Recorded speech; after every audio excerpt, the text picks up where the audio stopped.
ఇక అపూర్వ మాత్రం కోపంగా అయినా తనేదో పెద్ద ఘనకార్యం చేసినట్టుగా మాట్లాడుతున్నారు. తను ఏం చేసింది? ఈ ఇంటికి ఎప్పుడు నష్టాలే తీసుకొని వచ్చింది. అలా అనకు అపూర్వ. ఎందుకంటే భూమి ఎలాంటిదో అందరికీ బాగా తెలుసు. నువ్వు చెప్తే చెప్పుకునే స్థితిలో భూమి లేదు. అయినా ఏంటమ్మా, నువ్వెందుకు మాటలు పడాలి? గగన్కి ఫోన్ చేయి. ఏం ఆలోచిస్తున్నావమ్మా? వాడికి ఫోన్ చేయమ్మా, వాడికి ఫోన్ చేయి అని ఈ విధంగా అంటూ ఉంటే ఇక భూమి మాత్రం ఏమో మాట్లాడకుండా మౌనంగా చూస్తూ ఉంటుంది. ఇంకా ఏం ఆలోచిస్తున్నావమ్మా? వాడు ఖచ్చితంగా తాళి కడతాడన్న నమ్మకం నాకుందమ్మా. ఎందుకంటే నువ్వు తప్పు చేయలేదు. నువ్వు తప్పు చేయనప్పుడు నువ్వు భయపడాల్సిన అవసరం కూడా లేదమ్మా. నువ్వు ఫోన్ చేయమ్మా, వాడు ఖచ్చితంగా నీ మెడలో తాళి కడతాడు అని ఈ విధంగా అంటూ ఉంటే ఇక భూమి మాత్రం ఏం మాట్లాడకుండా మౌనంగా అలా చాలా బాధగా దీనంగా చూస్తూ ఉంటుంది. ఇక మరోవైపు మాత్రం గగన్ కోపంగా ఉక్రోషంతో జరిగిన గతాన్ని ఆలోచిస్తూ ఉంటే ఏంట్రా ఇంకేం ఆలోచిస్తున్నావురా? భూమికి అన్యాయం జరిగింది. భూమికి అన్యాయం జరిగినప్పుడు నువ్వు దాన్ని సరి చేయాలి కదా. ఏంటమ్మా ఏం మాట్లాడుతున్నావు? నేను సరిచేయడం ఏంటి? భూమి ఒక శరత్చంద్ర కూతురు. నేను ఎప్పటికీ ఒప్పుకోను. ఎందుకురా ఎందుకురా ఇలా ఎందుకు మాట్లాడుతున్నావో అర్థం కావట్లేదు. ఇప్పుడున్న సమాజంలో అన్న చెల్లెళ్ళు కలిసిపోతేనే తప్పుగా చూస్తున్నారు జనం. అలాంటిది ఇప్పుడు మీడియా ముందు మీరు వచ్చారా? కానీ ఆ మీడియా ఏమనుకుంటుందిరా?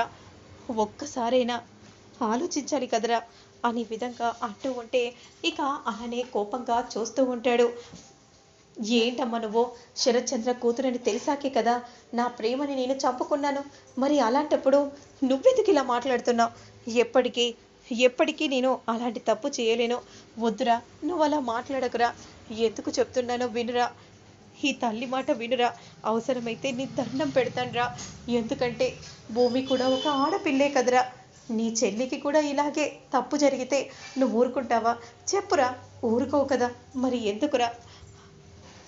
బాధ పెట్టకురా.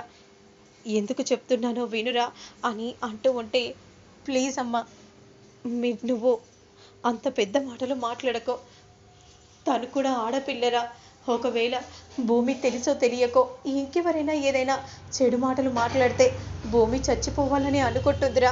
అలాంటి పరిస్థితి రాకుండా ఉండాలంటే నువ్వే ఎలాగైనా భూమి మెడలో తాళి కట్టాలి. తాళి కట్టరా. ఈ అమ్మ చెప్తుంది, కడతానని నాకు మాట ఇవ్వరా?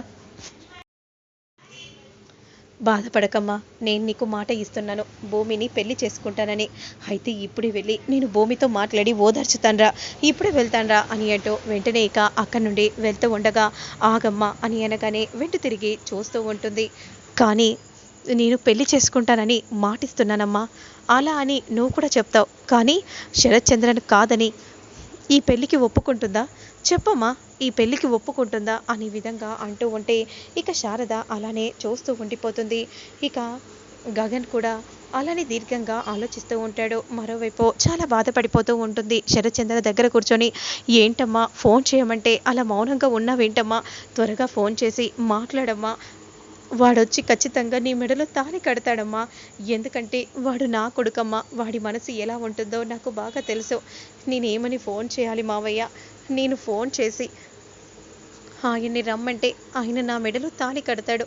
కానీ ఆయన జీవితాంతం నువ్వు చేసిన తప్పుకి నేను నీ మెడలో తాళి కట్టాల్సి వచ్చింది అని అన్న ప్రతిసారి ప్రేమించిన నేను ఎంత బాధపడతానో.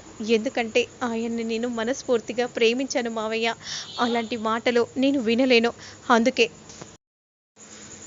ఆయనకి నేను ఫోన్ చేయలేకపోయాను అనే విధంగా భూమి అంటూ ఉంటే ఇక కృష్ణప్రసాద్ అలానే బాధగా దీనంగా చూస్తూ ఉంటాడు. ఇక మరోవైపు మాత్రం మందు తాగి అలా నడుచుకుంటూ వస్తూ ఉంటే అసలు నువ్వు ఏం చేస్తున్నావో నీకేనా అర్థమవుతుందా?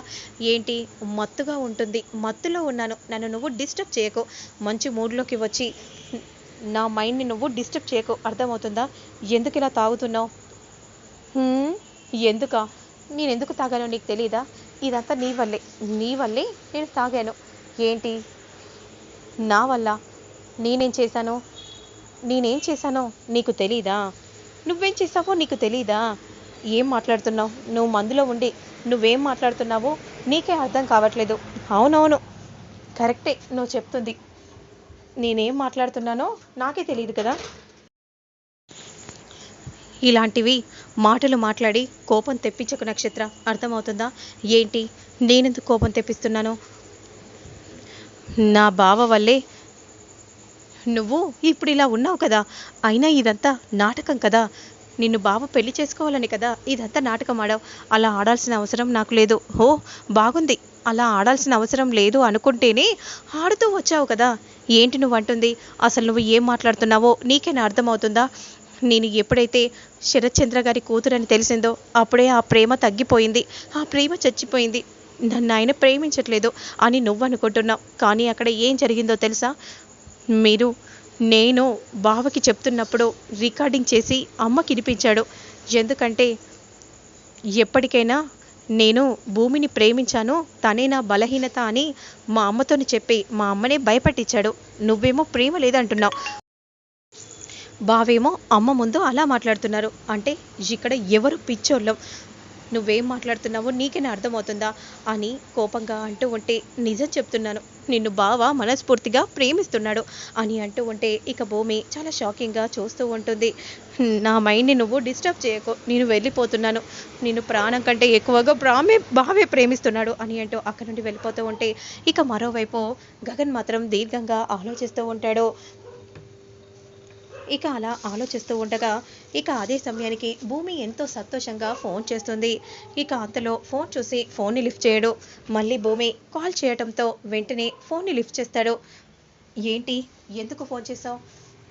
మీతో మాట్లాడడానికే ఫోన్ చేశాను. నాతో మాట్లాడడానికి ఏముంది? సరే, ఎందుకు, ఏంటో విషయం చెప్పు. నేను మిమ్మల్ని కలవాలి, నేను మీతో మాట్లాడాలి. వస్తారా? వస్తాను. ఎక్కడికి రావాలి? ఇంటికే రండి అని విధంగా చెప్పగానే వెంటనే ఇక అక్కడి నుండి బయలుదేరుతూ ఉంటాడు. ఇక అప్పుడు భూమి మాత్రం 1000 కళ్ళతో గగన్ కోసం ఎదురు చూస్తూ ఉంటుంది. ఇక అప్పుడే గగన్ అలా కారు దిగి నడుచుకుంటూ వస్తూ ఉంటాడు. భూమి ఎంతో సంతోషంగా చూస్తూ ఉంటుంది. మరి ఇద్దరు ఏం మాట్లాడుకుంటారు ఏంటి అనేది నేను మళ్ళీ నెక్స్ట్ వీడియోలో అప్లోడ్ చేస్తాను. లేట్ చేయకుండా చూసేయండి.